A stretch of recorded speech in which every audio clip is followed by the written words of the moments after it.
Is your mic on? Yeah. I don't know. It sounds different.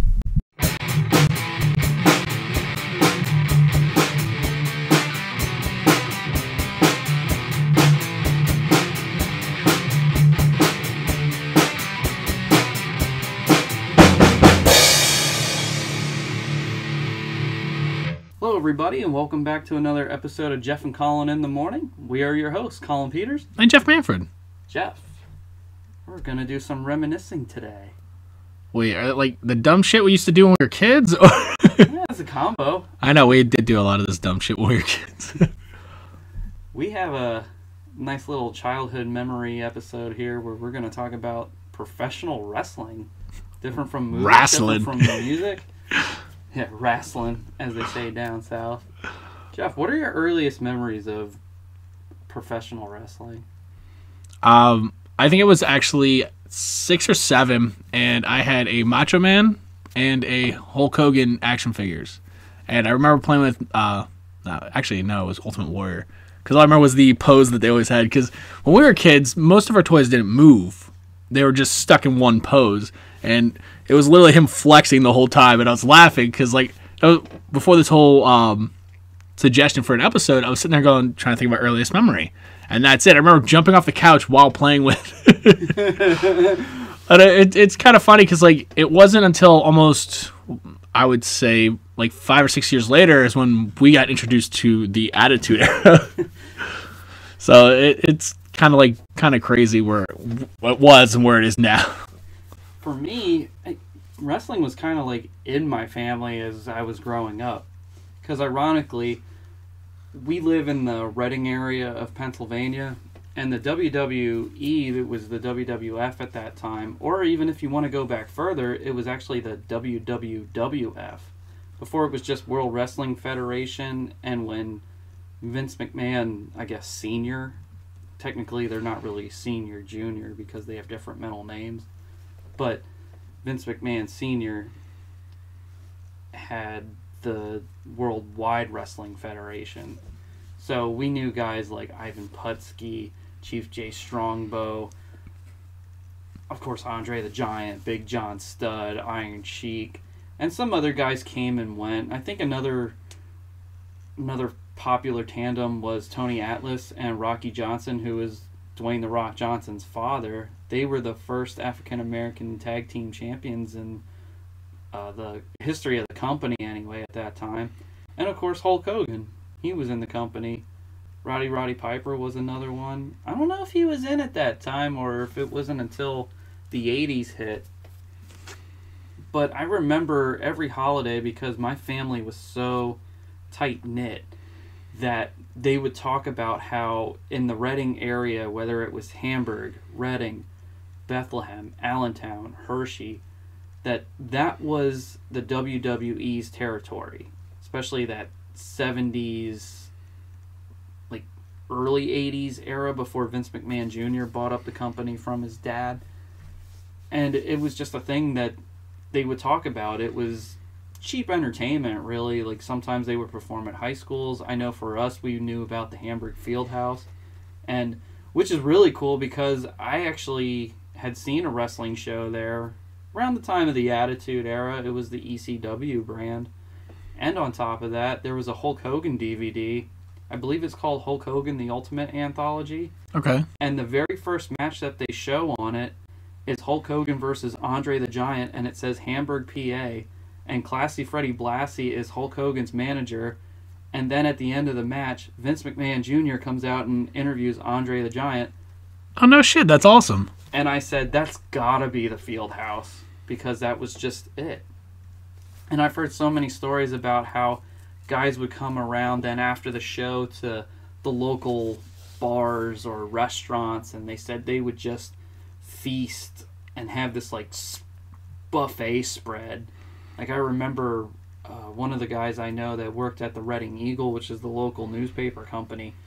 He said that his mom managed the Reading Inn, which was a local hotel, and whenever they got done with the show, the kitchen would normally be closed, but they would open it up for guys like George the Animal Steele and Strongbow and Andre.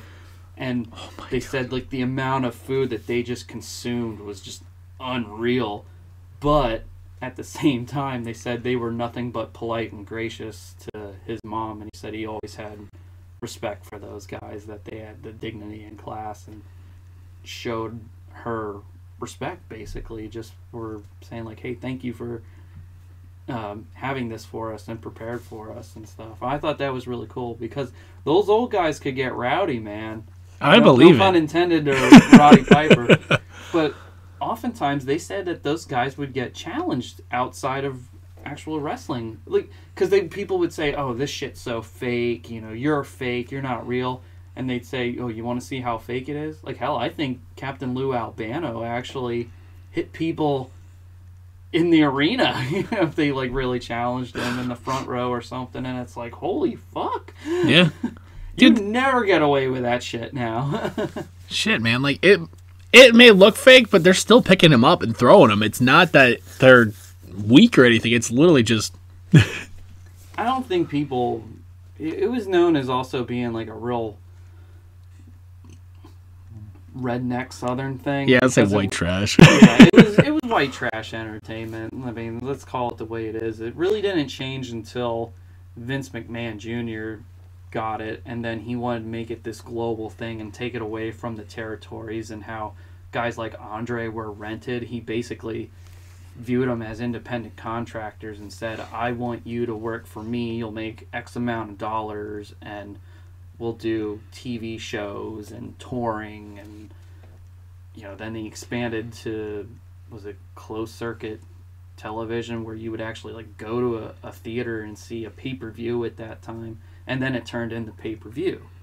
So it was definitely an evolution of the business, and other people thought that Vince McMahon Jr. was crazy. You know, like, how, like, this will never work. You can't do this to pro wrestling. It's what we do. It's a territorial thing, and it was all Southern-based, and, you know, we stay the course of how it is.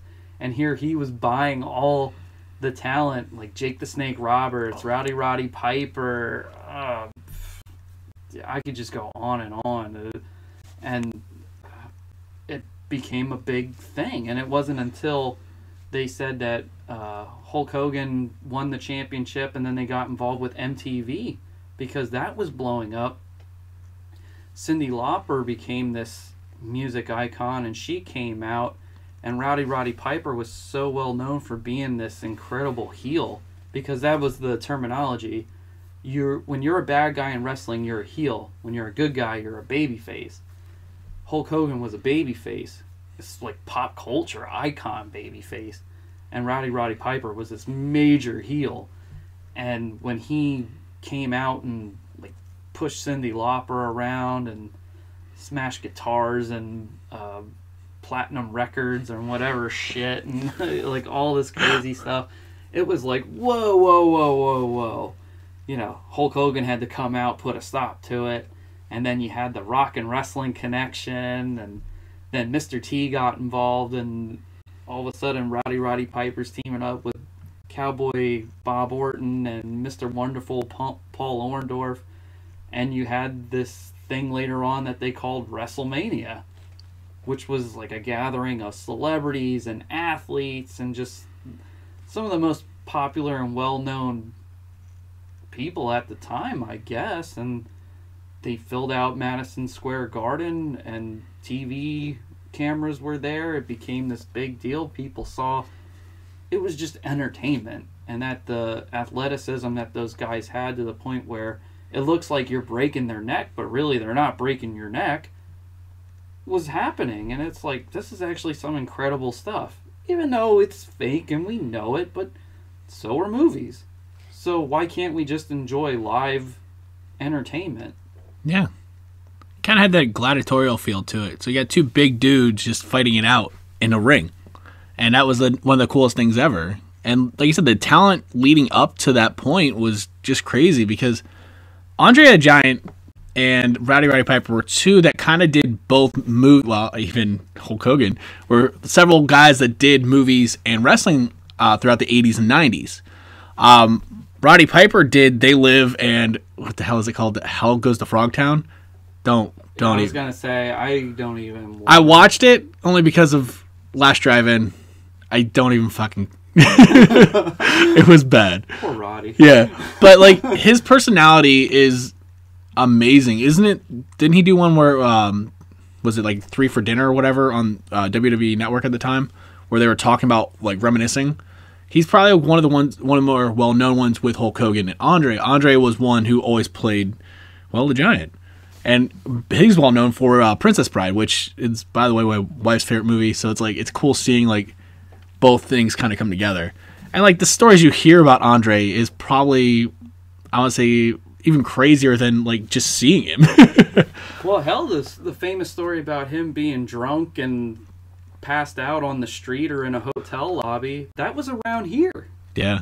They said it was either, I've heard guys say multiple times, it was either Reading, Bethlehem, Allentown, Hershey.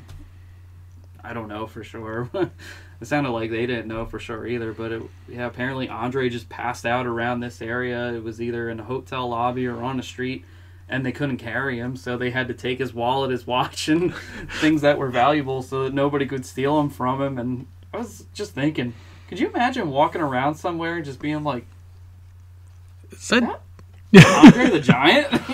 Just passed out, like, well, that was one of the stories on, I think it was the 25th or the 30th anniversary for Princess Bride. They were talking about stuff that they did on set where I guess this new wine was coming out. He bought several cases for the cast.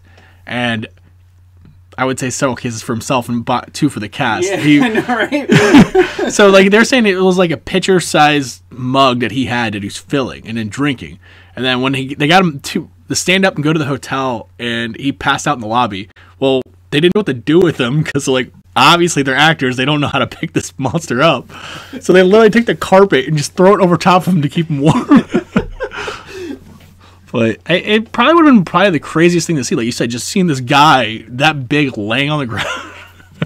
I loved Andre so much as a kid. One of the biggest things I hated was seeing him as a bad guy. It reminded me of later on when Bret Hart became the face of the franchise after Hulk Hogan left the WWE. I felt like, man, like these guys are just so good at being the good guys that you hated seeing them bad. And when Andre became a bad guy, it was like, oh, but he was so good at being a bad guy too. It was like, fuck.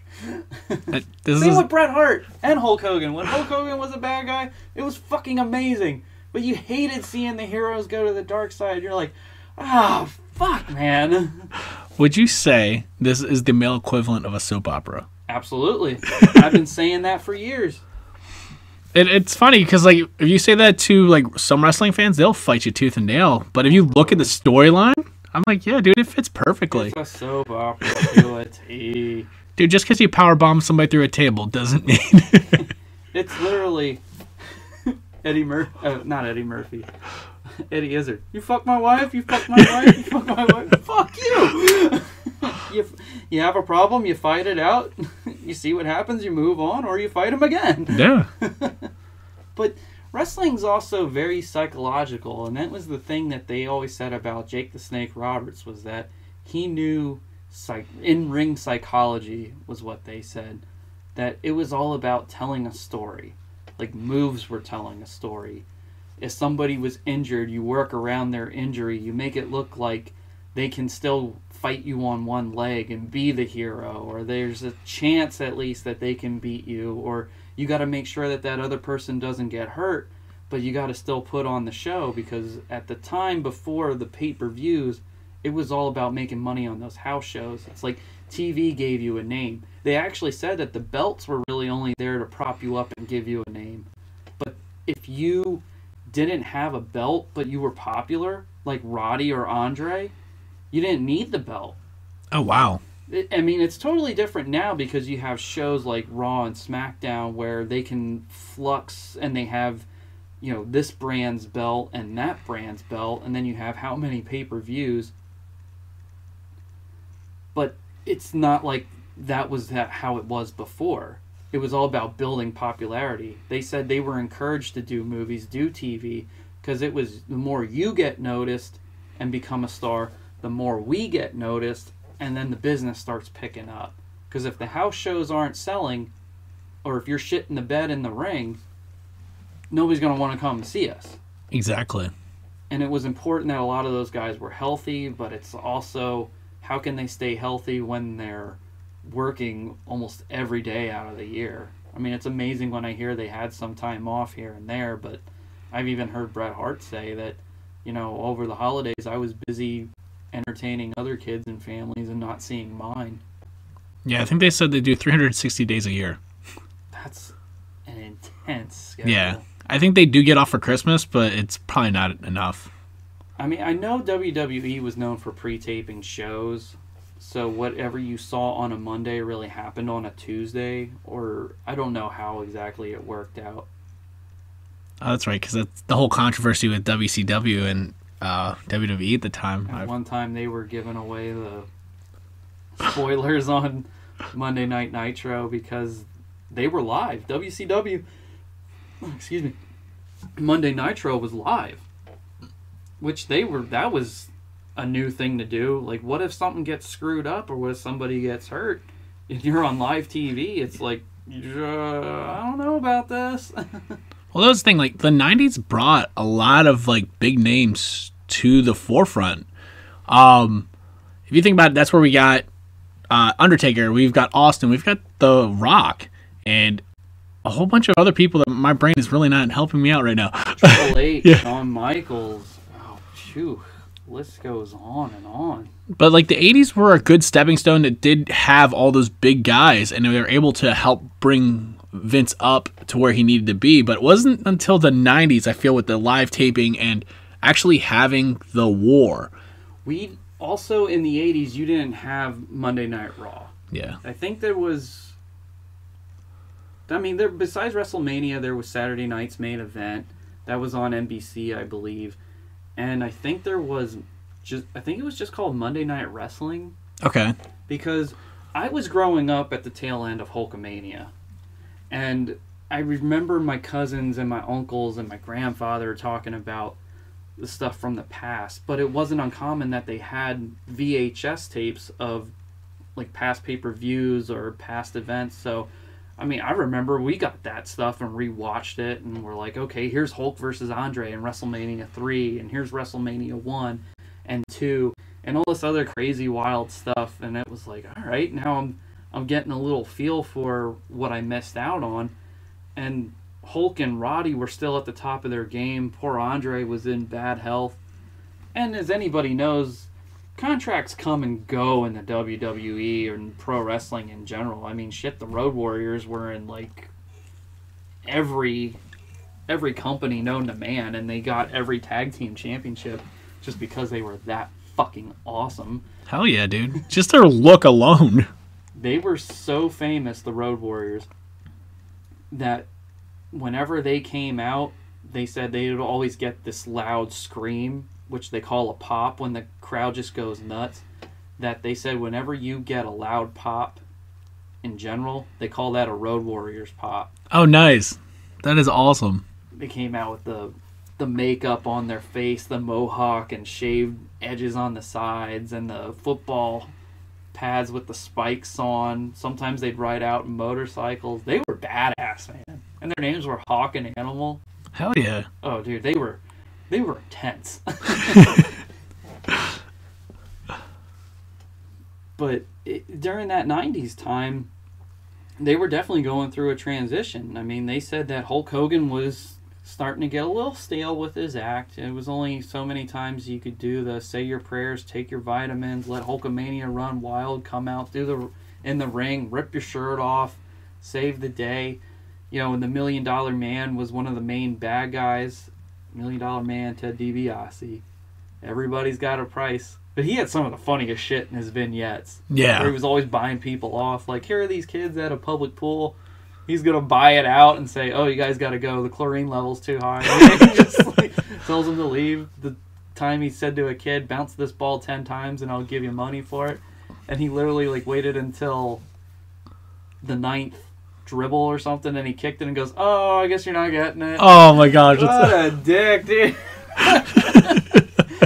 It was some of the best and most entertaining shit ever.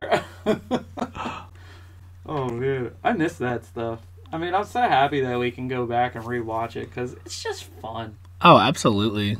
And also, the 80s were a time where these guys were like real-life comic book characters come to life. They had these tights and costumes and were huge, bulking guys, and they were so athletic for guys their size. Like, in the WWE, it seemed like you had to be 6'3" and at least 250 to wrestle in the WWE. Dude, I believe it. They were monsters. And they said that, like, the nickname of the company, I believe, is Titan Sports, or that's like the video. Or the name of the building in Connecticut. I don't know exactly. They considered them the land of the giants. And Vince McMahon even said, I don't want to see anybody that you could say is your neighbor be in this company, because we are supposed to make the unbelievable believable. And they said Vince loved his giants.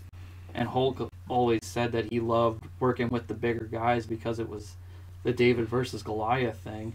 And Hulk was huge, too. He was like 6'7", 300-some pounds. You know, so it wasn't like he was some tiny slouch either. I didn't realize he was that tall. He's not anymore. He's had like 20-some back surgeries and knee surgeries. He went from like 6'7" to 6'4". I can believe it, dude. The leg drop alone, your spine's getting smashed every time. I've heard him say that if he knew better than he did now, he probably would have had a sleeper hold be his finishing move instead of the leg drop because of all the compression. Yeah. And I guess it wasn't until Vince McMahon wrestled Stone Cold Steve Austin in a steel cage at St. Valentine's Day Massacre where he said, this mat is really what you guys are falling on all the time.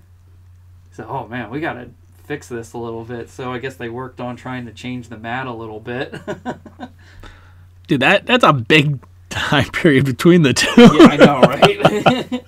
I even heard the Ultimate Warrior say years later, he was like, so they soften the mat and they give you massages afterwards? He goes, where the hell was this when I was wrestling? Dude, that guy was a powerhouse too. Oh, talk about comic book come to life. He was wild, man, talking about, who the hell knows what he was talking about, because he was always like, oh, the Ultimate Warrior is at my face, the stars and the lions. It's like, what? Dude, when he came out and like shook the rope. Dude, that was awesome, though. I mean, his music was literally like pure adrenaline, and when he came out, he was 110 all the time. Like, running out to the ring, shaking the ropes, just, it's like, whenever he stopped to take a breath, it's like, oh, he is human. Yeah. Dude, between him and Macho Man, those are probably the two biggest personalities that'll always stick out. Most intense, especially during that time. Yeah, dude. And the body on Warrior, man. I mean, I know Hulk Hogan had the 24-inch pythons, but Warrior had like bulk and cut all together. It was like, fuck, dude, look at this fucking guy. Yeah. And then he had that kick-ass face paint on his face and the big poofy hair like an 80s hair band. But he was straight out of a comic book himself. He had that right look, and then he worked his way to become the number 2 guy in the business. That's incredible. I know before his passing, he did the commercial for one of the wrestling games. What he looked like before he died was actually kind of cool because he was wearing the makeup, he was wearing a suit, and he was still trying to do the thing. I'm like, dude, that's still pretty cool that you're still... It's a shame to hear that he was like, very difficult to work with backstage or in the ring, I guess I should say, too. Because a lot of people just said that it seemed like he was just a guy in it for money. And most of the biographies I hear pretty much said that that's what he was in it for. But I think towards the end he did learn to have more of an appreciation for the business and realize that the character and the fans really are more meaningful than just a paycheck to him. Yeah. And I've heard other guys say, I think he's a nice guy now and redeemed himself. And when he had his last night on Monday Night Raw, I think it was after a WrestleMania and shortly after his Hall of Fame induction, like the next night or two after he made his last appearance, he passed away. Yeah, it was kind of crazy because like they did the Hall of Fame and then shortly thereafter it was it. And I was like, wait, just like that? They had a video of him and Hulk burying the hatchet because they had a history, because Hulk wasn't quite ready to retire, but WWE said that they needed a contingency plan to be the next number 1 guy because you need a face of that franchise to carry on, because it wasn't like they still had endless TV contracts and shows, so they still relied on the house shows, and they needed that face to just be like, you got to carry the company. Yeah. Because that's how we're going to make money. And here they were like two good guys yet, which didn't really ever happen. And on top of it, Warrior was the Intercontinental Champion, which is like the second tier belt, and Hulk was the World Heavyweight Champion, which was the number one. So when they clashed at WrestleMania 6, you had two good guys, two champions. It's like that never happened in a main event before. No. And who do you root for? I've heard people even say that there's kind of this debate whether or not that was a good idea, having two good guys in the main event, because it took away the flavor of who do you root for. But I liked it. I think it worked because you had this psychology of, well, if Hulk wins, it's Hulk, and he wins the other belt, and he can just be like, I don't need the Intercontinental belt. Yeah. But if Warrior won, it was, holy shit, he beat Hulk. And then you can have a class act where it's like, well, Hulk can like shake his hand and raise his arm and say, he beat me. And then, or you could have Hulk turn into a bad guy, which I heard was actually discussed, but they said they just couldn't see Hulk turning into a bad guy, but they said it was a perfect opportunity. But I'm glad they didn't, because it showed the hero, Hulk Hogan, had class to say, here's the belt, I lost, you're the new champion. And then he just lets him have his spotlight and walks away from the ring. Or he was on that cart. Yeah. And was taken away. And then you got to have Hulk Hogan still be a good guy for a little while longer. And it all worked out, because when Hulk Hogan turned bad, it was the right time and the right place for it. When he was in WCW and joined the NWO. Dude, I'm still... That whole thing. That was a resurgence in wrestling, is what that was. I still remember hearing the news from my dad. He goes, Hulk Hogan turned into a bad guy. And we're like, at first, like, I forget how old I was, but at first I'm thinking, like, wait, like a bad guy, like OJ bad? Like, is this for real? And, no, it's just in the shows. I was like, oh, okay. And I remember rewatching the Bash at the Beach where he turned and pretty much said, like, you fans are crap and this is all crap, and it's like dude, the window got shattered on that one. It did. It's crazy. Even watching it now, like, I've watched several documentaries of like the rise and fall of WCW and the Monday Night War and the Attitude Era. Those three documentaries actually cover everything, and mainly the war, because you're getting to see like the rise and fall of everything. To me, I don't feel like WWE is ever going to be the same, because that was your peak, and you're like trying to stay on that level the whole time, but it's never going to happen because everything is changing. Everything's changing. Well, like I said, the contracts where these guys come and go, or guys get fired. Sometimes they get injured to the point where they say, well, we got to let you go. Sometimes business dips and they got to say, well, we got to lay off this amount of people, and then when business picks up, we'll change it up. I know in the 90s when Hulk was pretty much gone, I think he actually wanted to hang up the boots there for a while and do more TV and movies, try a different career path, which is common.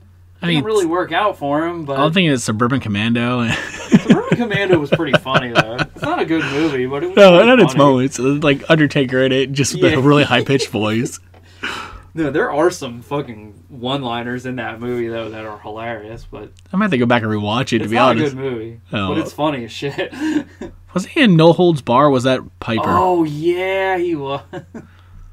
I'm trying to think, like, there's a lot of, like, wrestling-esque movies that happened in the 80s and 90s, and it's just... Some of them are bad, and some of them are, bad.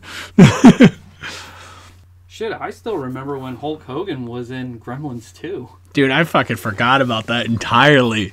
Dude, it was like the most random cut. And I guess they said something like Gremlins were in the movie theater, and he like does his little Hulk Hogan, like, people want to drink their fresh sodas and hot popcorn and just enjoy a movie, and you better not ruin it. And then it cuts back to the flow of the movie. I was like, they broke the fourth wall? I didn't understand that. It was fucking Hulk Hogan. What did you expect? I think doesn't the film start messing up, and then that's when Hulk Hogan starts yelling? Happens, yeah. Oh my gosh. I mean, how they've come a long way from those movies. I mean, all of them aren't great. Let's just say, there's a string of, WWE film movies that were straight trash. Oh, God, yeah. I mean, I'd say Scorpion King's good, but not amazing. It was a nice, stepping stone for The Rock to step away from the ring, but it still wasn't 100%. Oh, heck no. I still remember when he had that cameo in The Mummy Returns. And then I forgot about that. Then he had that CGI version of the Scorpion King. So I'm like, so we didn't really get The Rock in this movie. And then they're like, oh, but he's going to get his own solo movie. And I remember Scorpion King was fun. Like you said, it's not great, but it was fun to watch. And it's so funny because you do see his progression from him being a very green actor to getting better. Although I do admit, it kind of reminds me of the 80s when Arnold and Stallone had those. They had a handful of good movies, and then they had a handful of really bad movies. I mean, I kind of view The Rock as another Will Smith, where there's really not a whole lot of good movies on his resume, but they make money. Oh, absolutely.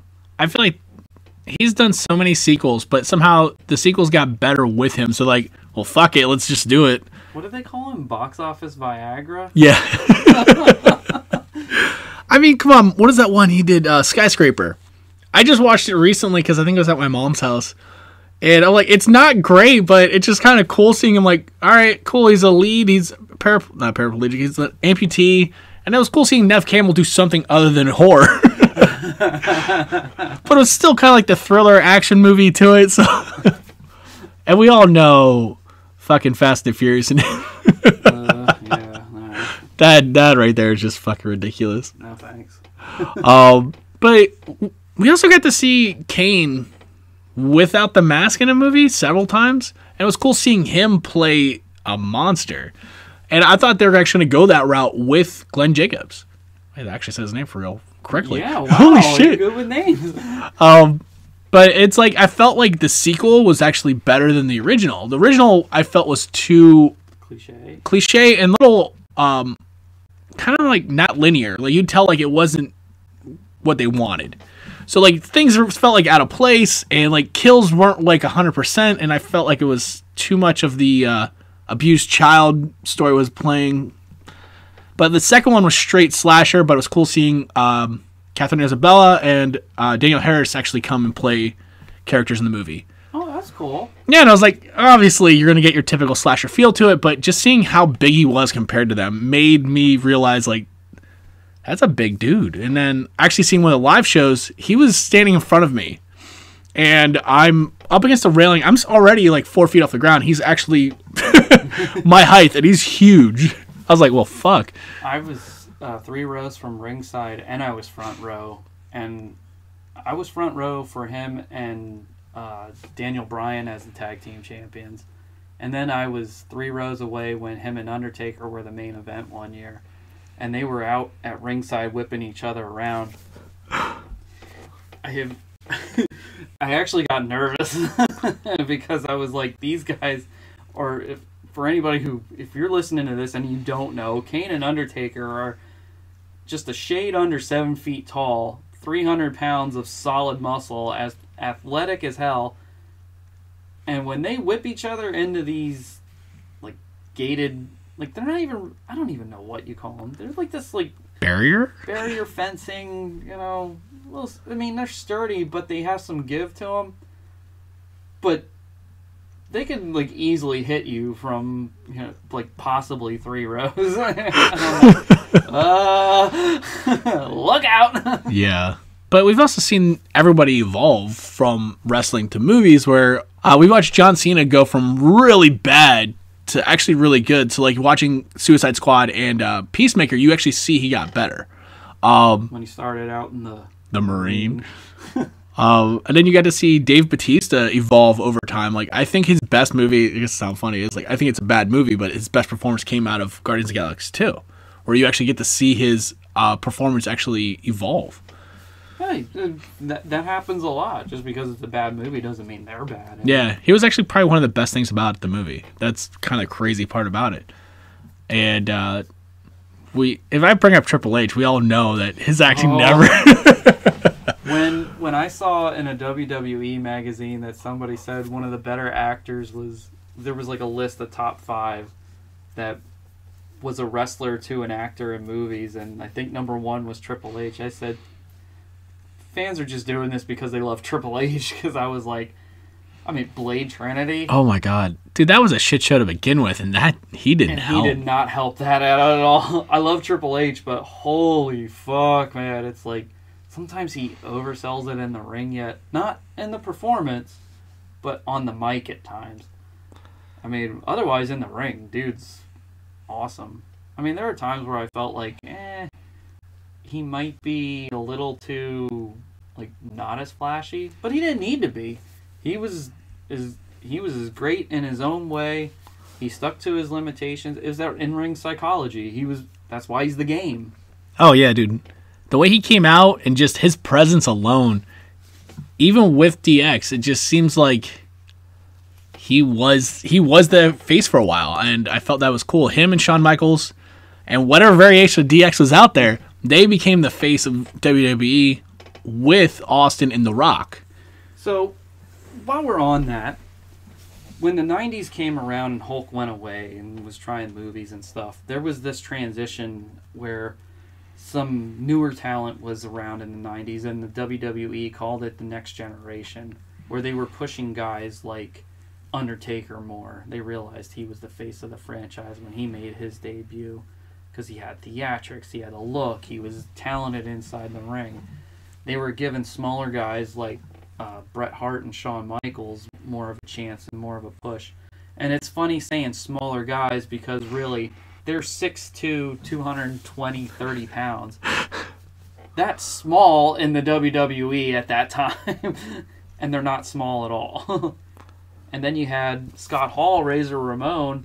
He was awesome to watch. Yeah. And these guys became the next phase and evolution of the WWE. And I think part of it was also because... And Scott Hall was like 6'7", and I forget how much he was pushing weight-wise. But he had this like very lean look, but he carried his weight and his muscle really lean looking.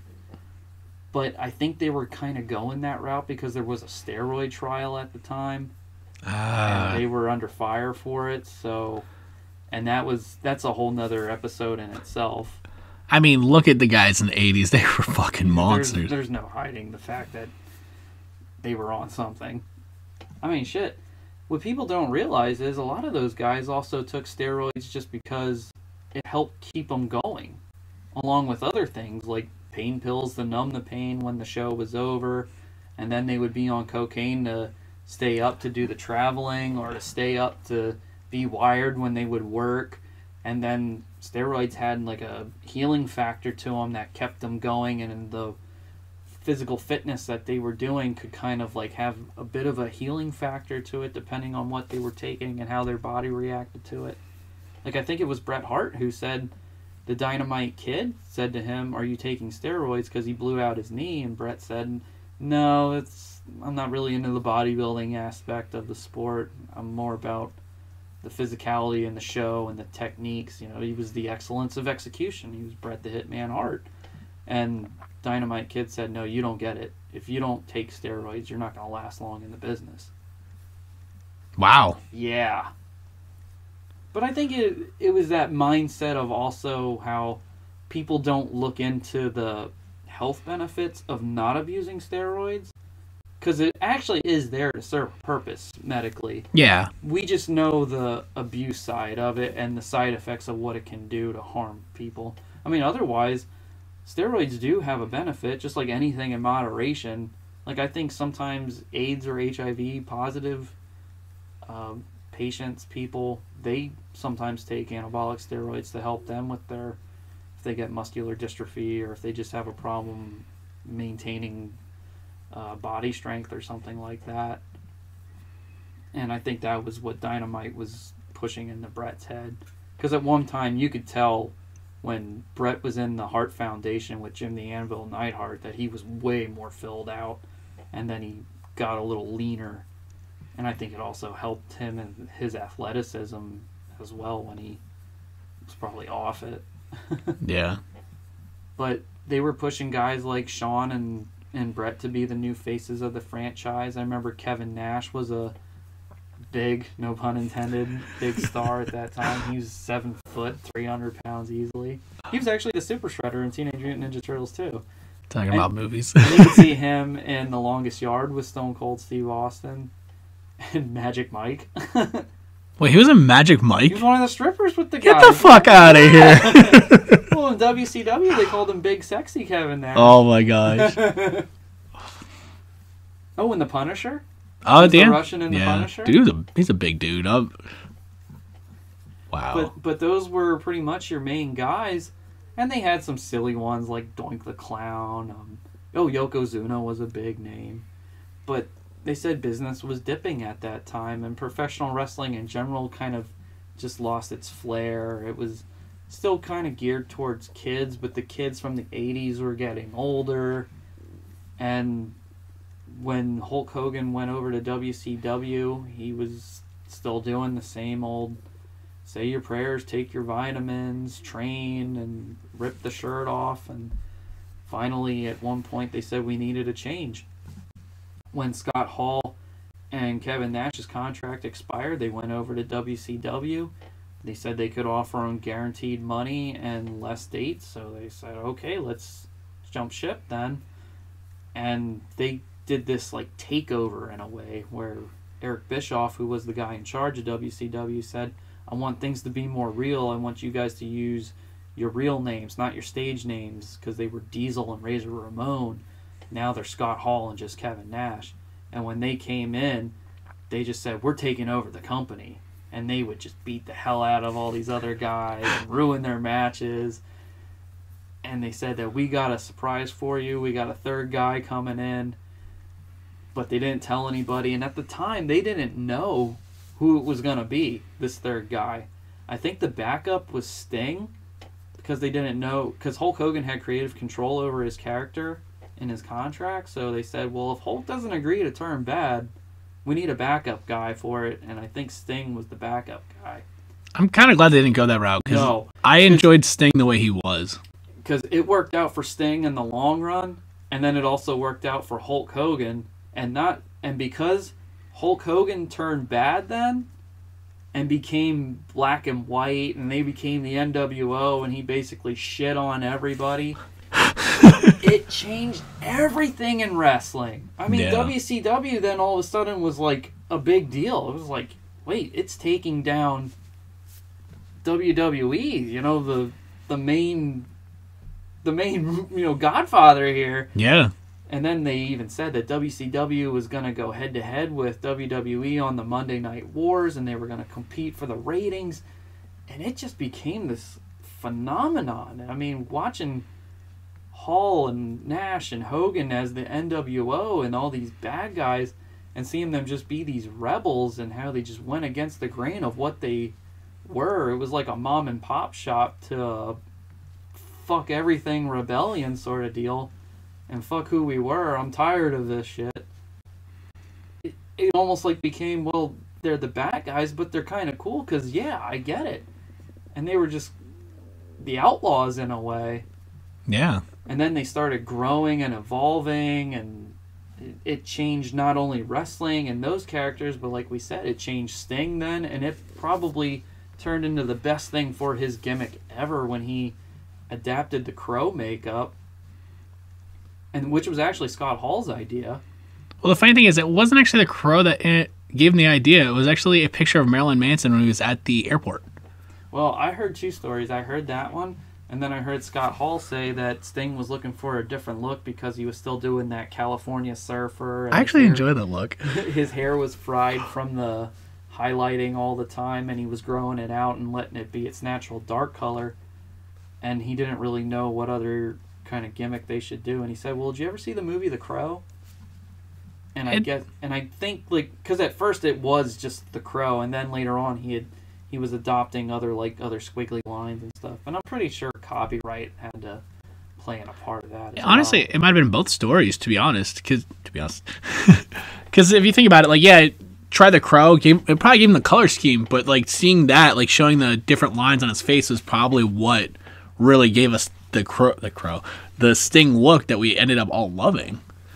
And he was awesome with that. Like, he didn't say anything. He would hang out in the rafters and just come down and beat the hell out. He was like the lone gunman that when the NWO came in and would just dominate everybody, he was the guy who could just take on everybody and just clean house. And I love that about that character. And it gave you a little something different. It was like, oh yeah, he can come in, and it was like he couldn't be defeated because he was just on a warpath to get to Hogan, you know? It was, oh man, it was a lot of fun at the time. Yeah, like you said, something new. And then even in the WWE side, that's where we had this rivalry of Undertaker and Sting, where they were very similar. Like the no talking, the almost gothic feel of both of them. You had the Dead Man and Sting, but it's like they both had this enigma around them, and that's what I think everyone still wants to this day. Was that one match and theatrics? Yeah, especially Undertaker. I mean, that was like the most favorite thing about Undertaker that I love. I mean, I like instantly fell in love with Undertaker. I thought it was just such a cool look, and being in the horror movies at a young age, I actually found out what an Undertaker was because of that character. Yeah. Like, what's an Undertaker? I was like, oh, well, he takes care of dead bodies and buries them and creates the coffins and stuff. I was like, and this guy's in wrestling? He's a big boy. And then his manager. Oh, Paul Bearer. Paul Bearer. I didn't know what an urn was either until Paul Bearer was holding it. I was like, that's an urn? Like, what's an urn? Well, that's where they put your ashes when you get cremated after you die. It's like, what the hell? Yeah, dude, it changed us. And wrestling changed us forever.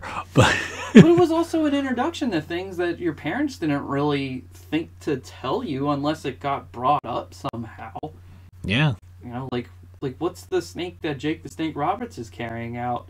Oh, that's a boa or a python. It's like, oh, okay. That, I feel like the 90s is what really changed the platform. Between the two shows, you've got people that are turning bad that you saw were good, and then you get to see the theatrics. The theatrics alone are what made those two companies amazing. So, like, at one point you have DX. It was essentially DX and NWO taking over. Oh, a funny thing is, DX and the whole Attitude Era of the WWE was the answer to the NWO, they said. Oh, really? Yeah. That makes sense, Shawn Michaels was the one, he said flat out, we need to have more attitude in here and change things up. And Bret Hart didn't want to do that. He still wanted it to be, you know, kind of wholesome, family-friendly, which I understand why, because he knew that was the crowd, and then later on, business-wise, they had to do what they had to do. Otherwise, they were just going to let themselves sink further.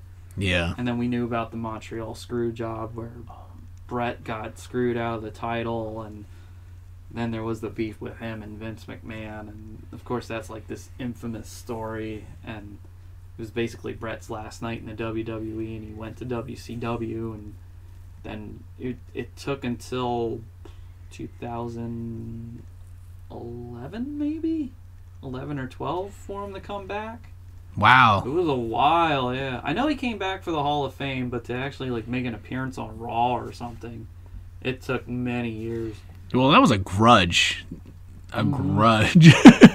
I read Bret Hart's book, and I guess him and Vince had some interactions here and there. Like, especially when Bret's brother Owen died, they still talked about some things and how Vince was like there for Bret. But other than that, and I think company-wise, it was still kind of like, here's personal, here's business, let's separate that. Yeah. Until business becomes business, let's, you know, just keep that distance there. And it makes sense. If you're able to separate business from your personal life, it helps, especially probably in that business. I will say this. WrestleMania always happened around my birthday. WrestleMania 3 was out on my dad's birthday, and WrestleMania 4, when Macho Man won the title, was my birthday. And it pissed me off the year that Bret Hart came back and wrestled Vince McMahon, because they pushed WrestleMania to April And I was like, if they would have had it prior, WrestleMania would have been on my birthday and Brett would have wrestled Vince McMahon. And I was like, son of a bitch. Yeah. But then when Brett left, Shawn kind of became the face a little bit. And then he hurt his back in a casket match with The Undertaker. And it became time to crown a new champion. And in the developmental wings was this guy named Stone Cold Steve Austin. Yeah, personality-wise, man. This dude was a renaissance man from different wrestling organizations, and all he had to do was shave his head, grow a goatee, realize that the business pissed him off, and he kind of became this real rebel, and it was who he was, and he wasn't really acting. No. He felt like he got screwed. Wasn't it WCW? Yeah, he got fired. I think he was injured, and then they said we had to let you go because you weren't doing anything. And then he went to ECW, where he still couldn't work because he was injured, but he was just cutting promos. I remember seeing those promos. Making fun of ECW, making fun of Eric Bischoff and Dusty Rhodes for firing him, saying, you're going to fire the next best thing in pro wrestling? Lo and behold, he was. Dude, he took it by storm, and that's being nice. I just remember seeing the shirts and him and the swearing and the beer drinking, and I was like, yeah, this guy's actually kind of fun. Like, at first you didn't know what to make of him because he would just say, oh, this and that guy can kiss my ass, and you're like, oh. I think, like, whoa, you know? I think even then, like, he was injured, and they actually kept him because of his mouth. And then when he came and did the Royal Rumble, oh my gosh, that proved that he had the chops. Yeah. His mouth and his ability to be an in-ring general is what that term is, because he killed it. And he had all sorts of, like they said, attitude for that era. I mean, he was the perfect fit. And The Undertaker went a little darker, more like an occult theatric version. He wasn't the old Western. Oh my gosh, yeah. Undertaker. I mean, like, they did shit where he would do, like, lightning out of his fingertips, and he had buried alive matches, casket matches, and then Kane came in, and they had this dark story about Kane being Undertaker's brother, dying in a funeral home but that was lit on fire, but here he's back, and Paul Bearer is the bastard father, I'm sorry, the illegitimate father. Kane's the bastard son because he slept with Undertaker's mom. Oh my gosh, I forgot about that storyline. Soap opera. Yeah, I forgot about that storyline. And he was, what, 70% burned, and then... Yeah, but, like, pieces were coming off of his clothing, and clearly he's okay. Yeah. But those two guys could go in the ring. Dude, I remember the one where he came out from under the ring and started pulling. It was awesome. Oh my gosh. And then, of course, you had Degeneration X, which was another faction that they were just the rebels of... They were the rebel faction of the WWE. They did whatever they wanted. They acted goofy and inappropriate, and you had great talent like the New Age Outlaws, Road Dogg Jesse James, Badass Billy Gunn, X-Pac. Chyna became this big thing for girls to watch pro wrestling because she was taking on the guys and could keep up with them. Yeah, and she did. She did amazing things. She was awesome in the ring, man. She was the first, and I think she's the only woman Intercontinental Champion. Oh, really? Dude, that's a feat in itself. Her and Chris Jericho had those riverries, I think, back and forth for the belt. Dude, Chris Jericho was another one. Another WCW man who jumped ship. Paul White, who was the Big Show. He was the giant in WCW. He jumped ship, and then the guys like Undertaker, who were locker room leaders, whipped them into shape and said, hey, let's turn you into a real legit talent instead of just somebody in here for money. Yeah.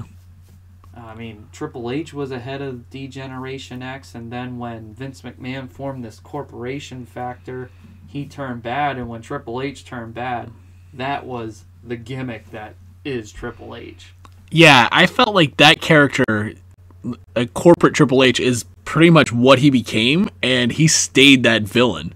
Even when he's good, it's still not good. He's still that heel. He got rid of the colorful pants and put on the tights, the black trunk shorts and the black boots, and you could tell like he was like getting more into the bodybuilder physique look, and he would wet the long hair and grow more facial hair out, and he just looked more like biker, don't fuck with me kind of. It was like, that's the Triple H look. That is Triple H. And that's what everyone sees every time. Like, it's not what it was before. It's when he became that is what we all loved. It wasn't the goofiness. The goofiness is cool, but that badass Triple H is what we liked. And then you had, speaking of guys with different looks, you had Mick Foley, who had my gosh, how many different looks in general. I mean, between Mankind, Dude Love, and Cactus Jack, you didn't know what personality you were going to get with each one. Hell, he came out literally in one Royal Rumble as all three characters. He was eliminated as one, come back as the other. Why the fuck not? Dude, Mankind was an amazing wrestler, but he put his body to the limit. And we all saw that with the Undertaker match, that cage match, that it's well known. Cell, not a cage match. Yeah, but I mean, getting thrown off the top and then fucking waking up and go, let's go again. Dude, I think the most iconic picture was the fact that crazy smile and his tooth came out his nose. That picture will always be embedded in my brain because, like, yeah, dude, that match was amazing. It showed that shit was real. I never understood that Mike Tyson being involved with the WWE around the time Stone Cold wrestled Shawn Michaels for the belt at WrestleMania was a big deal. Oh, really? Apparently, that's what helped them get a little more notoriety and some attention during that time. And then when Austin winning the belt yet and Tyson helping be the special guest referee and turn on Shawn Michaels because he was with Degeneration X's side originally. Oh, that's right. And they were saying that the WWE didn't really have the money to afford special celebrities or anything.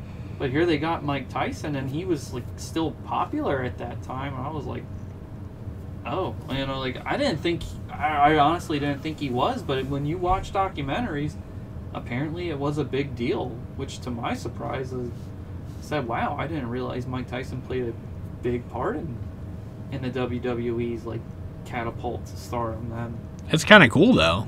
I agree. I think it was really awesome. They said he was such a fan even from the 80s back in the day.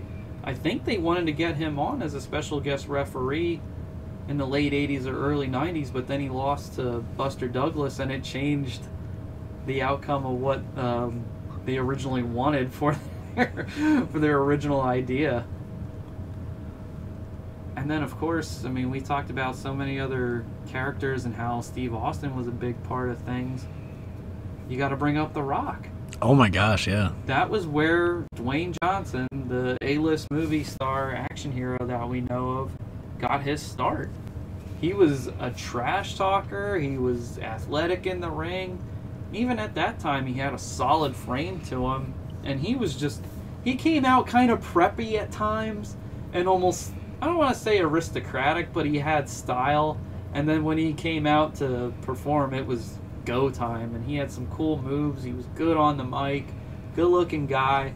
So it was another fun thing to watch, and he just, like, the Attitude Era had a plethora of talent. I just remember you could watch a match on Monday Night Raw, and there wasn't too many of those guys where you said, well, I can go to the bathroom now. Oh, yeah. There were so many guys that were just, you had to see who was going to come on next. I mean, even the introduction of the high flying. So we got the Hardy Boys. You had Lita. You had Edge and Christian. The Dudley Boys. The Dudley Boys, yeah. Who were originally ECW staple guys. Yeah.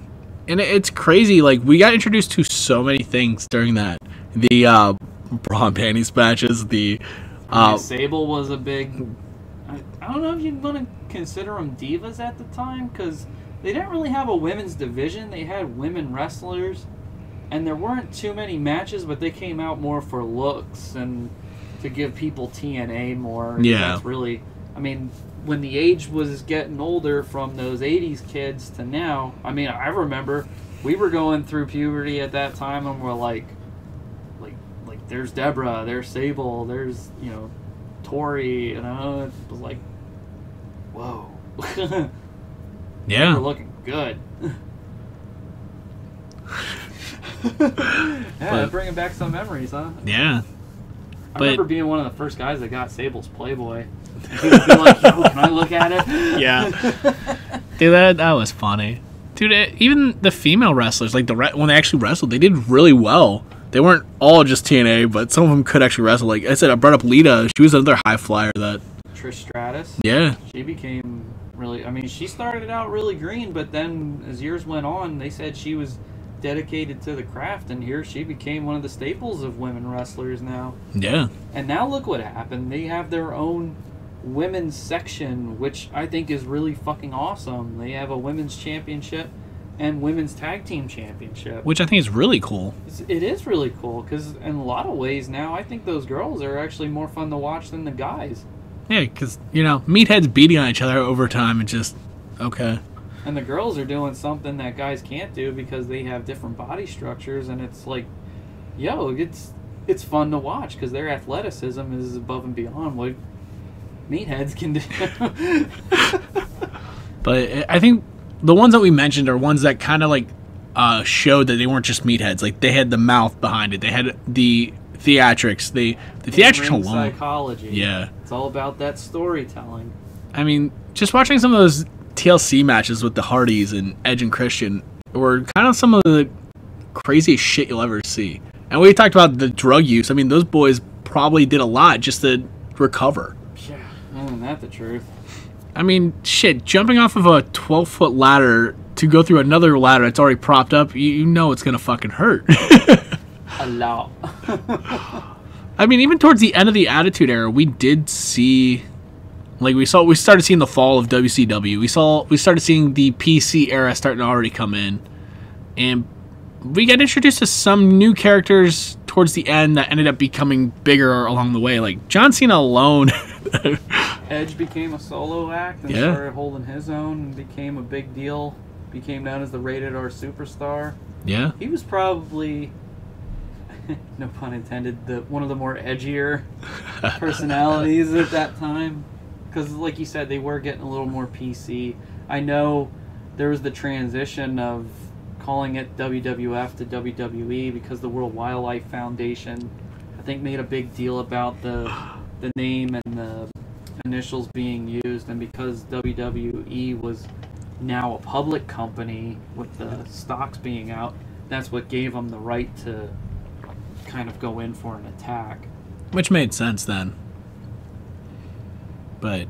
And of course I heard some people say they were so much better when they were known as the WWF, and I'm like, it really didn't factor into the product being the way it is, though. No, it didn't. It didn't matter no matter what. Exactly. It was going to change because times have changed. Like, and the people changed, too. Yeah. I mean, like, I've listened to so many wrestling podcasts where they talk about the reason why you might have guys like Triple H always getting the belt. Of course, naturally in your head you go, well, Triple H is married to the boss's daughter, so obviously he's going to be a darling to the company. That's not necessarily the case. Sometimes it's just a matter of certain guys get hurt and plans change, but you need a little like swerve in the road to just be like, okay, give the people a little something, and here's a guy who's reliable in the ring, he's reliable to the company, he's a face, he can make money when you're on tour or in pay-per-views, so it's go time. Yeah. And that's why sometimes they just put him on a more reliable guy so often. It's not just because they're doing it to just like, oh, he's my favorite, so I gotta do it. Well, I mean, we got all reliable. I'm sure it does play an effect into it, but it's also, you like I've heard him say, if there's a new guy coming up in the ranks, you gotta, like be a 6-time world champion to say, well, this new guy who's kind of unproven needs to beat, the David and Goliath sort of thing. So here you are taking a multiple-time world champion, and you beat him, even if it's non-title or something, it's still a big deal. And you're like, all right, we got somebody here. And if you get a good match and the champ still beats you, but he sees you and he props you up and he shakes your hand, then you're like, well, now the champ's giving this guy props. It's like, I think we got something. Yeah. And that's kind of like their way of saying we got to build the newer guys and have them go on and pass the torch and all that stuff. And it's kind of crazy, though. Like, we were saying, like, a lot of new faces started coming in. And we were joking about, like, John Cena coming in as the Dr. Thugonomics, and he became the face for a while, and that's where that wholesome thing came from. It was like another Hulk Hogan. Yeah. Like really geared towards kids, where the colorful colors, was a proud supporter of the military and America and like morals and values kind of thing. And it was cool. It was cool for a while, but like you said, it got stale. Between like the rivalry between him and Edge was like the good versus evil. Like Edge was a heel. They were. Then we get the introduction of CM Punk, which actually became one of my favorites because he was another one that could run his mouth, but he was able to back it up. But he was a lot more athletic than what Stone Cold was. Stone Cold came out, kicked your ass. That was the end of it. Punk actually had the versatility of, I guess, Muay Thai, and that actually made him kind of stand out, besides being covered in tattoos. And he was known for being a straight edge and hardcore, meaning he didn't drink or ever do drugs. And it was kind of crazy. Like, I'm admitting that like it was probably the last time I really watched it was when all those guys came in. I think we watched No Mercy at your house, and we watched Edge put John Cena through like a stack of 3 tables. No, John Cena put Edge through a stack of 3. All I remember was somebody went through 3 sets of fucking tables. That was a fun pay-per-view too. I remember that. I think the last pay-per-view I ever rented from them was the WrestleMania where Undertaker's streak broke. Yeah. I think, wasn't it here? You were it was you and Lexi came to our house. That's right. House. And I remember we were just so in shock because it was Brock Lesnar. Yeah. We thought, no, this can't be how it goes. And we were all thinking like Vince McMahon's got to come out or somebody's got to like restart the match. It's like this can't be it. And that worked. Everybody's fucking dead. I mean, of course, you see the memes of all the shocked people's faces, and it was like, yeah. Dude, I'm still like upset about that whole outcome. I've heard Undertaker say that he would probably take it back and rather have Roman Reigns do it because Brock didn't need that win to prove anything. No. But it would have helped Roman Reigns' stock as a wrestler. Yeah. But he did say that he was upset because he didn't give Roman Reigns a better match at WrestleMania. That's understandable. Yeah. And that's the only reason... I felt bad about it, too. Yeah. I think that was the only reason I watched so many WrestleManias was because of Undertaker. I didn't care like about the story leading up or behind it. I was like, dude, it's WrestleMania. It's Undertaker. Yeah, let's just watch it.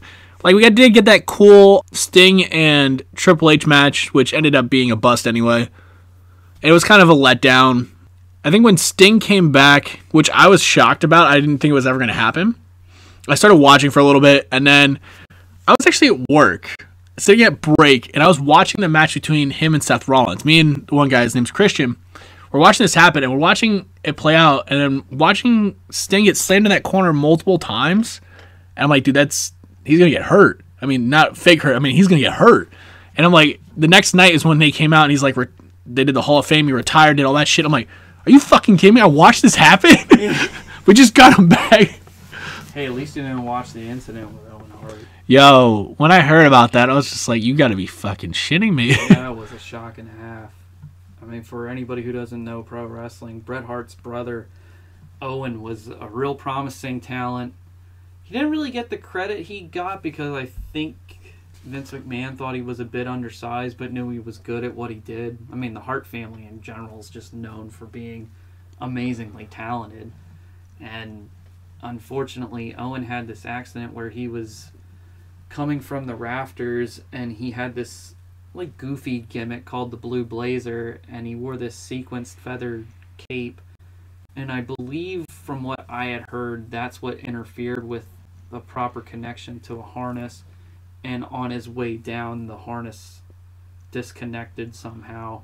And then he fell on a turnbuckle or the rope. But either way, he fell and had internal bleeding and unfortunately passed away. And it was live on a pay-per-view. Yeah.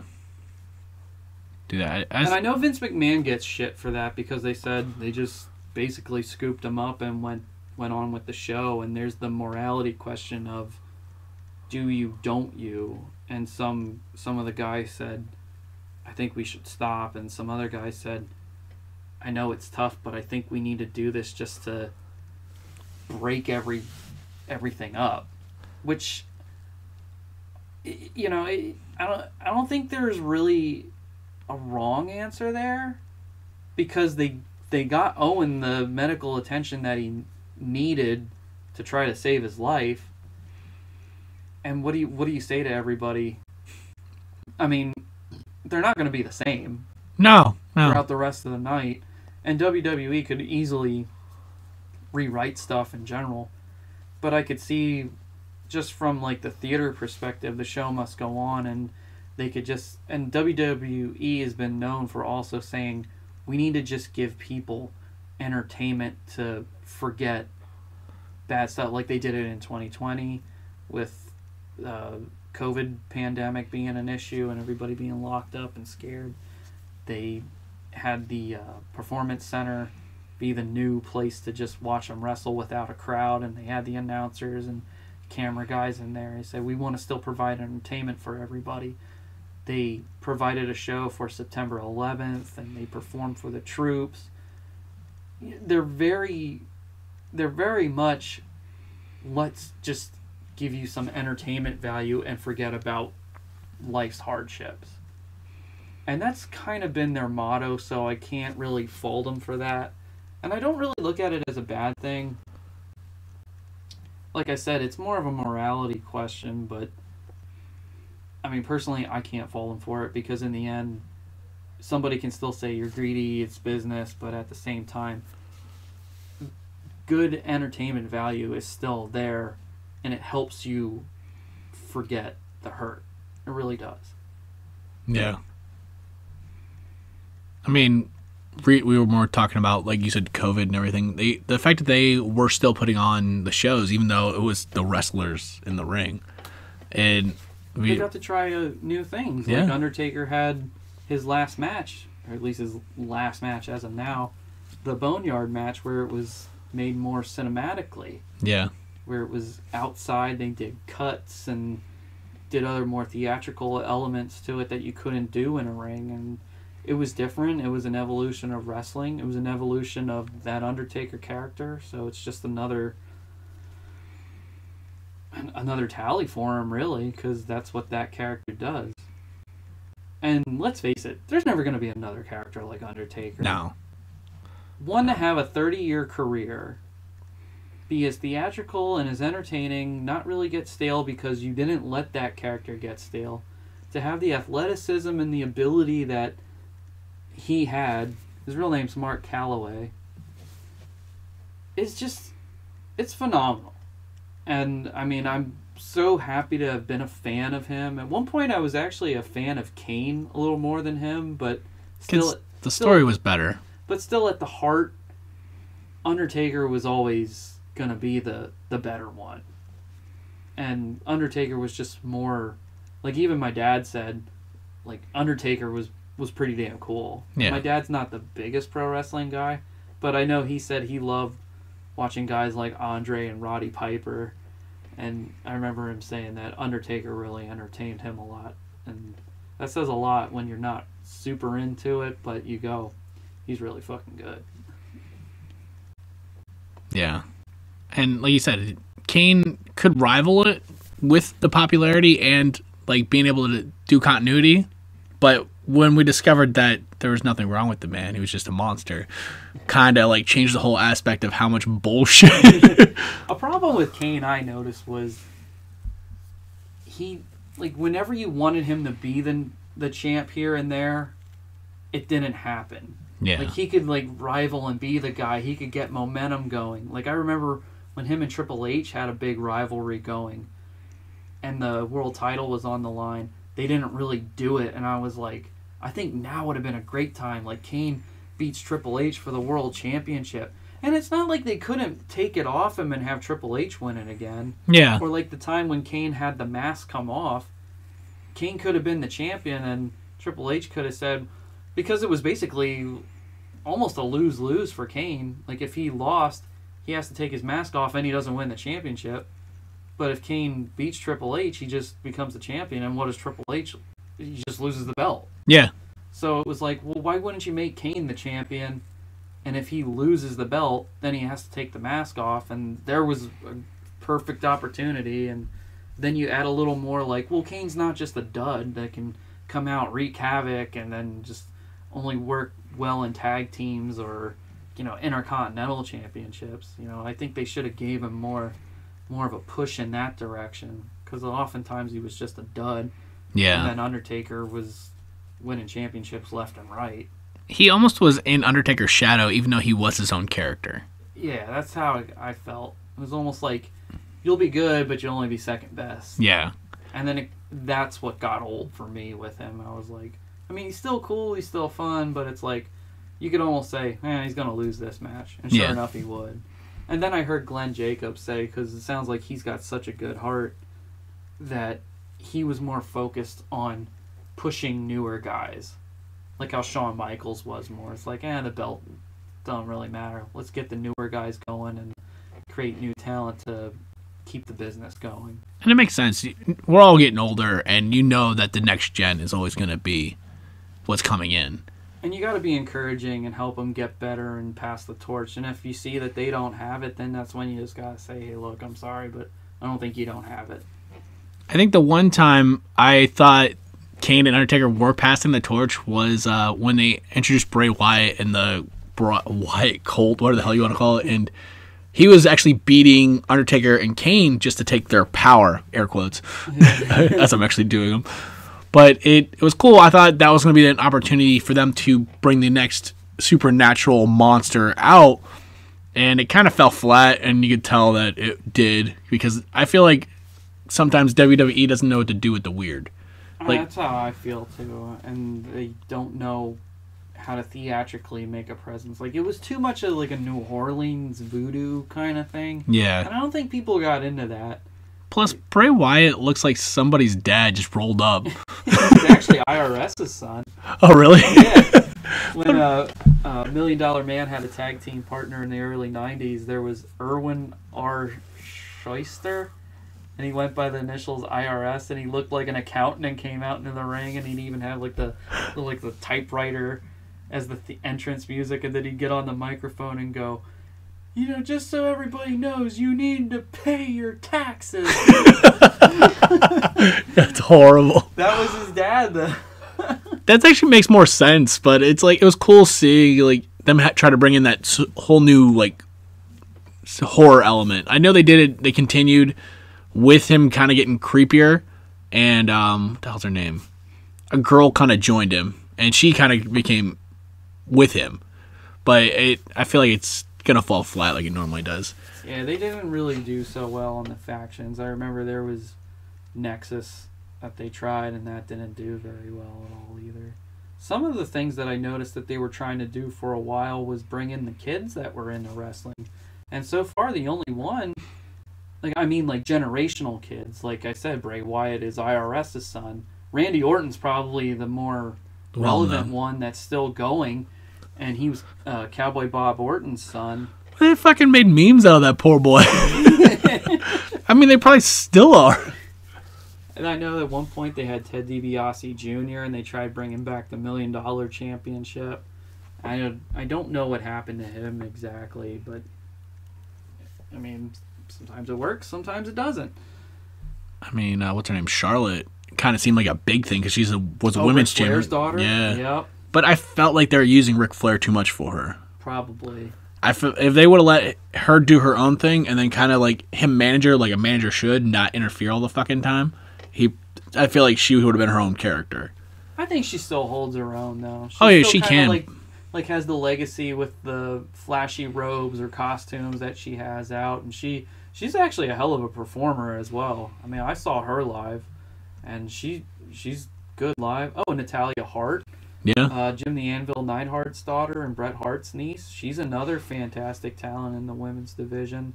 Jimmy Snuka's daughter, Tamina, she's wrestling. Oh, I didn't know that she... I don't know if she's still doing it anymore. I mean, I don't watch it like I used to, but I remember she was a big part of the women's division as well. Some have come and gone, and... big one, Cody Rhodes. Oh, yeah. And his brother Dustin. They're Dusty Rhodes' kids. Well, the funny thing you bring up Cody, so more of the past couple of years, Cody Rhodes helped start another wrestling company. And the funny thing is, it actually is through TNT. and it's called AEW. I was watching it in the beginning when they were doing pay-per-views. I wish I would have kept up with it because I missed the comeback for Sting, because seeing him wrestle is always going to be amazing.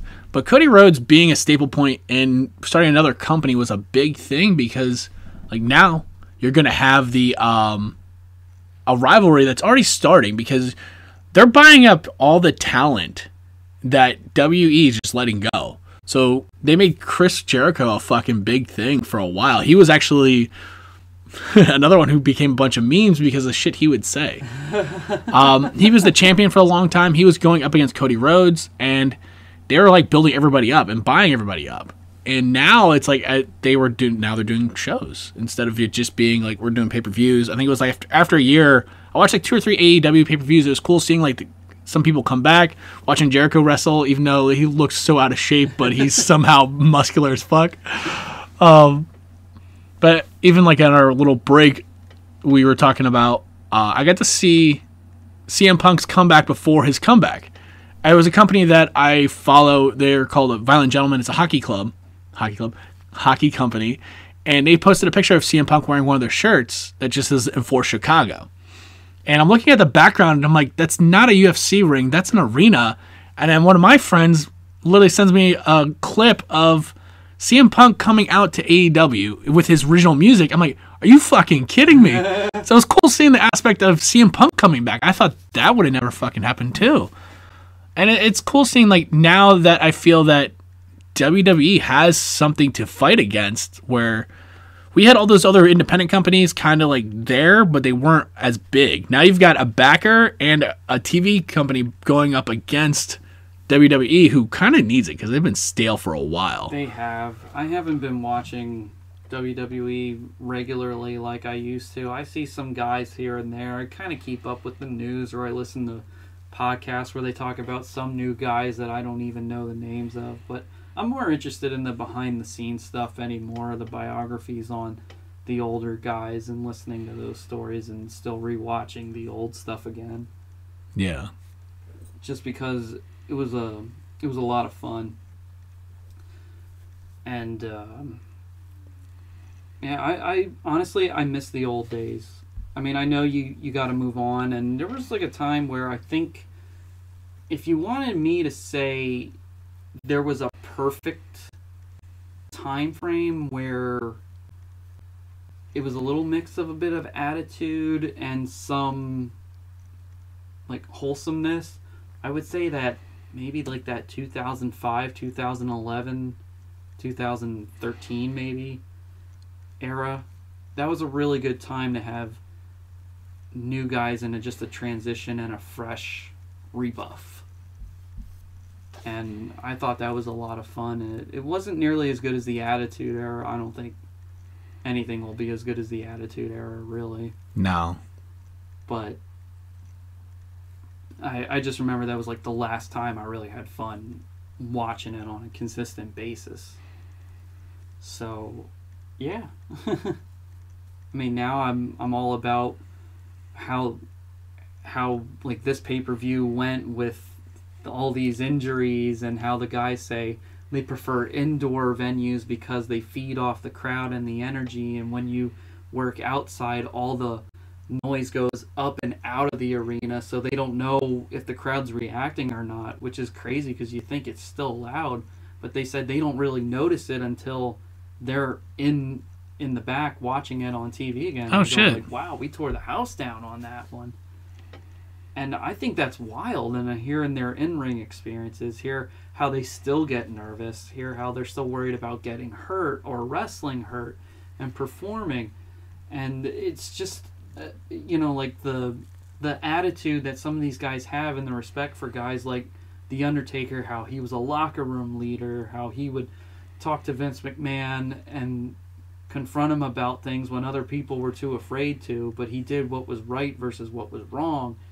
And I mean, it's just a lot of fun. It's a different aspect of business. And I remember when they had celebrities coming on the show, that they said that some of what the WWE does is actually run better than most Hollywood production companies. Oh, wow.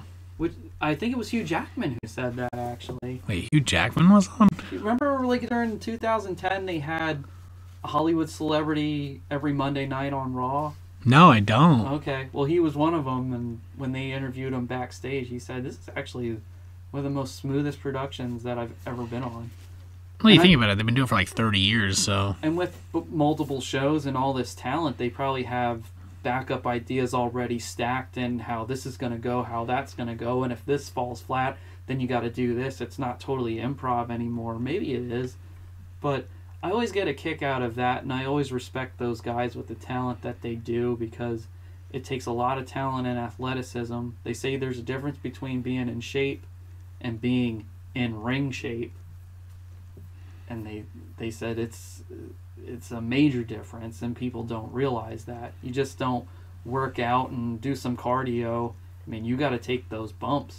I heard Triple H and Undertaker say when they were wrestling part-time that another reason why their matches weren't the greatest was because they had ring rust, and ring rust is real.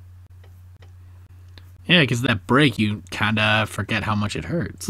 Never mind the fact that their bones are taking a punishing. Shit, I remember reading something where Triple H had bone spurs where they were the size of teeth. Holy fuck. And that's why a lot of those guys get out and they transition to movies or some sort of other side business. A lot of them take advantage of the money that they got, have their own thing. Like here in Hamburg, in the Reading area, Gene Snitsky, he's worked with legends of the business. His first match was with Kane. He worked with Undertaker, Chris Benoit, Triple H, Shawn Michaels, John Cena. He has a military shop called Priority One in Hamburg. Oh, shit. That's pretty cool. I've gone in there. I've shopped and am a consumer at his store. He's a really cool guy, too. You know, he doesn't mind talking wrestling and just talking as a person. I think he's cool. Yeah. To wrap this up, do you have a favorite wrestler or story that you like? Let's see. Well, favorite stories that I could probably tell about wrestling, I could talk about how wrestlers are some of my favorite Halloween costumes. First one I ever did was The Undertaker. I did it on a whim. Went to a Salvation Army store. I got the coat and a button-down shirt, and I frayed the edges. I got a Under Armour tights, and then I found saddle boots, and my mom made the purple stockings to go along the side. I got a black and gray striped tie, and I folded that out. Gauntlet gloves and the wide brim hat. Painted my face whiter than what it already is. And greased my hair up, and then I was the Undertaker for Halloween one year. I also did Roddy Piper when he passed away in 2015. That was easy. It was just a kilt and a hot rod shirt and a leather jacket at times. Hulk Hogan was a fun one because I got the yellow boots, the red and yellow tights, and then the Hulkamania shirt. I wrapped my wrists and did the bandana, sunglasses, the blonde wig, and mustache. And I even have the authentic belts, so I put that on. But my favorite is probably my Bret Hart costume. Because I thought to myself, I don't know how I'm going to make this work. But here I was able to find the boots. I found hot pink tights. I noticed he had 4 hearts on his right side of his leg, and that was because it was stood for his 4 kids. I got a black and white striped wrestling singlet, and I actually designed the heart with the wings and the skull myself. Put that on the wrestling singlet, greased my hair, put aviators on, and wrapped the pink tie around my tape. Wrapped pink tape around my wrists, and here I was Bret Hart, and people were like, "Yo, holy shit, dude!" It was like a costume that you never really saw unless it was made from a store, and it was usually a crappy version. And here, people were like, "Yo, dude, that looks legit," and then I put it together. That's actually really cool, though. They're all on my Instagram if anybody wants to see them. But yeah, I was really proud about those. I know my mom made my sister do a Hulk Hogan performing thing, you know, because my mom made us do all sorts of performance stuff, and it was funny because my sister, she had the mustache and shit. I think she even had fake muscles and everything. It was pretty funny. as far as, I don't really have one favorite wrestler. I have to say that, like, obviously I loved watching guys like Hulk and Macho Man and Jake the Snake Roberts growing up. But my favorites were Undertaker and Bret Hart more than anybody. And then, of course, I mean, you watch for Stone Cold. I mean, I wouldn't say like he was like a top favorite of mine, but I loved watching him. I mean, good or bad, Stone Cold was one of those guys. But if you had to say two favorites, I'd say Undertaker and Bret Hart easily. Oh, I could see that. It's definitely. Roddy Piper's another one I gotta throw in there. He was fucking awesome. And I love Andre. How about you? Story-wise, I would say, honestly, the time that you actually got me this Stone Cold belt was probably the coolest thing ever. It's an authentic one, and it was, what, my birthday, I think was? Or was it Christmas? It was one of the two, because literally they're within weeks of each other.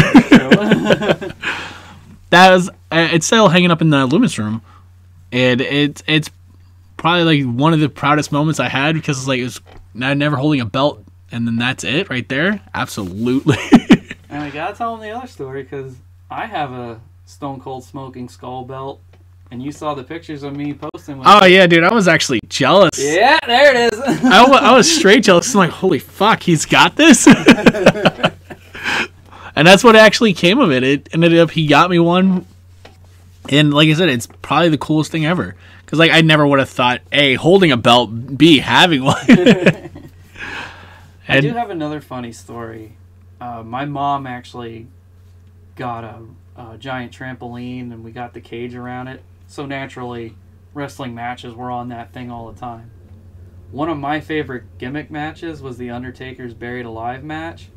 And where I lived, there was this little hill, and when it snowed, you could go sledding on it. So it had a pretty nice size to it. But the trampoline was on top, and then down the hill had, you know, like the plateau part. Well, down the plateau part, I dug a hole, and we would push the dirt off to the side, and where you would put your head and feet at, I would hollow the ground out there so you could stick your head in, and we had Buried Alive matches, and you could cover everybody up. Oh my so god. You would wrestle in the ring, go down the hill, fight in the dirt, and then you get covered up. But like, we wouldn't like pour enormous amounts like a backhoe on us or anything, but Yeah, just throw a little bit of dirt over, call it a day. Exactly. Enough to cover you up and keep you safe. And it was funny because people were like, you take this way too seriously. Well, yeah, dude, we were kids. But we loved it. I mean, I had the toy belts there for a while, but now I got the real ones, and it's like, dude, my nieces love pro wrestling. Here's another funny story. I introduced wrestling to my nieces because I'm a big kid, and I love kids. I love like picking them up and doing moves like the razor's edge or a choke slam, and like throwing them on the sofa and just being careful with them. But you see the look on their faces like, yeah, do it again. Well, my nieces, they love pro wrestling. And when my brother-in-law's father had passed away, I went to the viewing and the funeral, and I did the oh, I'm sorry, down the lines. Of course, I saw my brother-in-law and my sister. And then I see my oldest niece, Addison.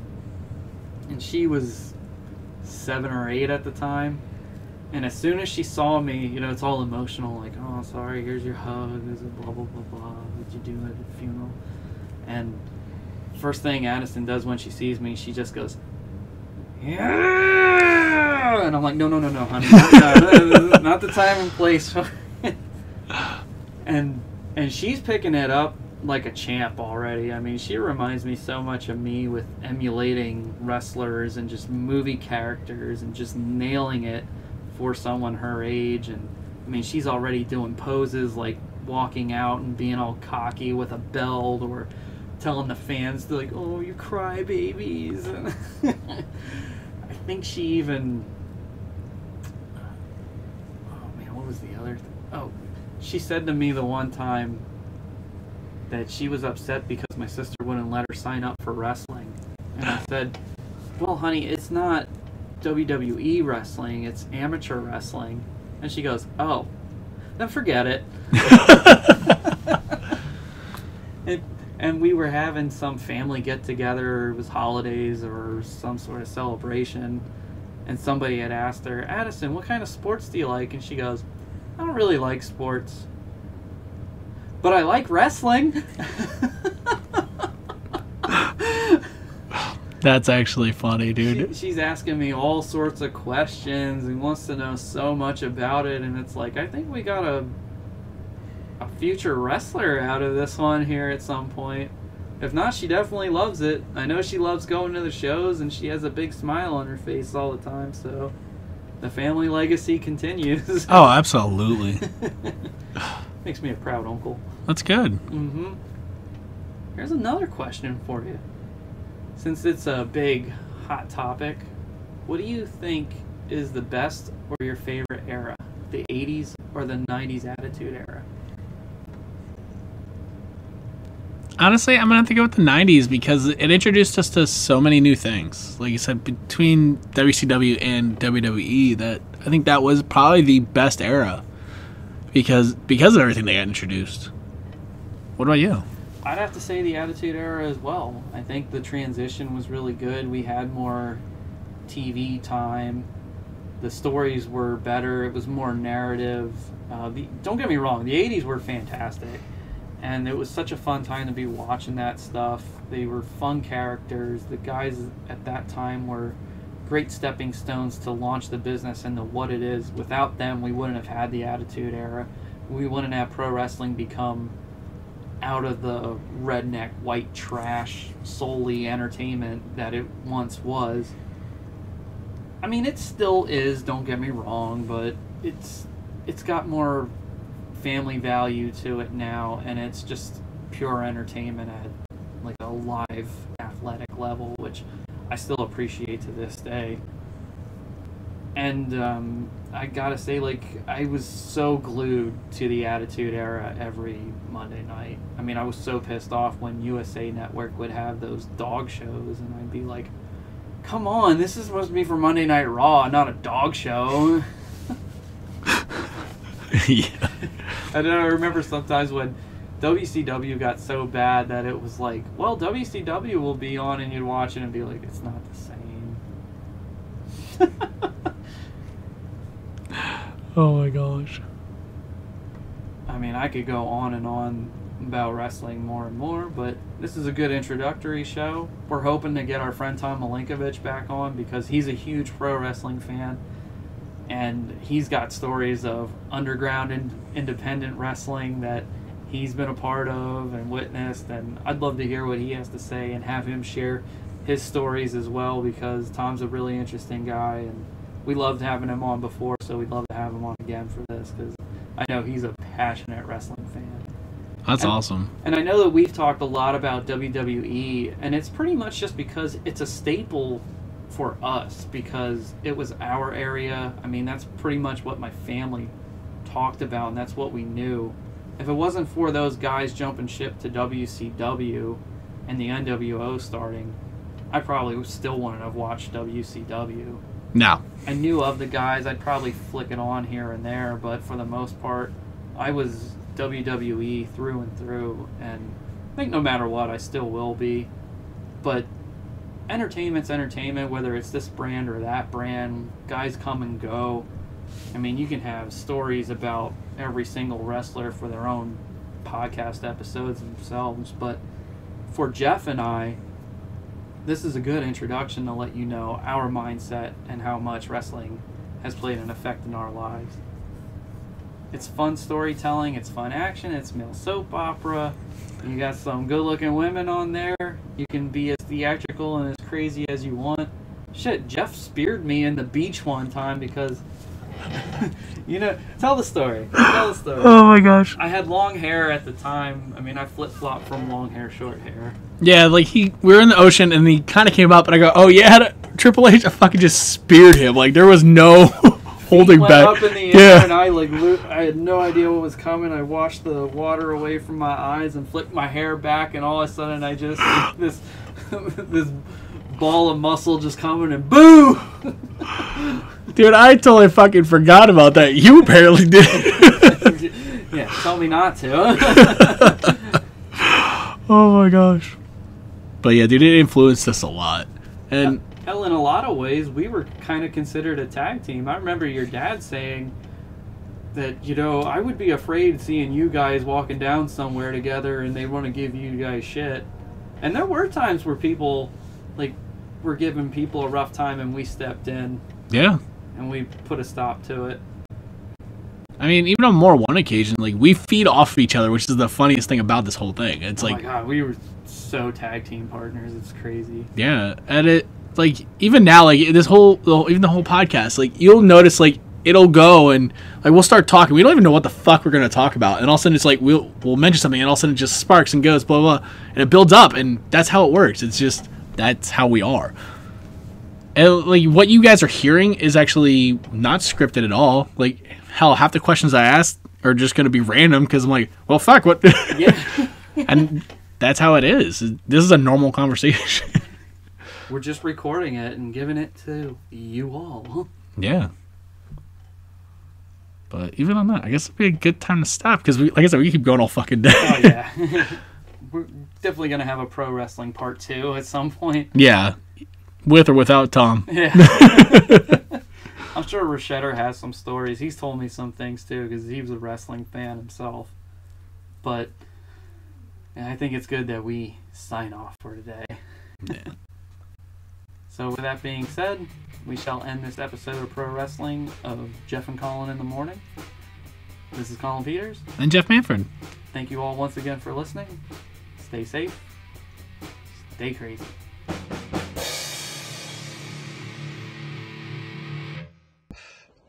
Please, somebody help me. Oh, yeah.